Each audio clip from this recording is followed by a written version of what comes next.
জরুরি প্রয়োজনে বাড়ি চলে আসছি, তো এমন একটা জিনিস আমি আপনাদেরকে দেখাবো।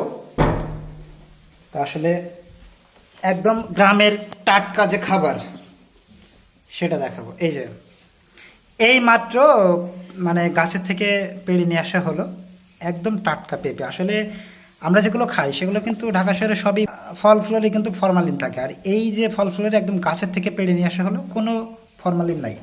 আবার এই যে আম, এই গাছের থেকে মাত্র পড়লো, এই যে খুঁটে নিয়ে আসলাম। কাটো তো।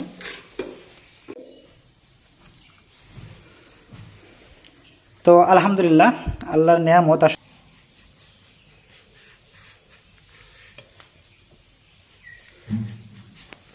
কত সুন্দর কালার। আর ঢাকা শহরে আমরা যেগুলো কিনে খাই ওগুলো উপর থেকে দেখতেই এত সুন্দর লাগে, কিন্তু ভিতরে আসলে ওইভাবে পুষ্টিকর থাকে না, কারণ ফরমালিনযুক্ত খাবারগুলো আসলেই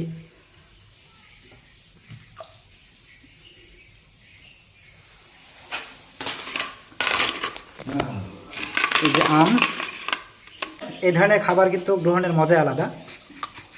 বিসমিল্লাহ। তো সবাইকে অসংখ্য ধন্যবাদ, সবাইকে ঈদের শুভেচ্ছা রইল, আর সবাইকে অগ্রিম ঈদ মোবারক। আসসালামু আলাইকুম।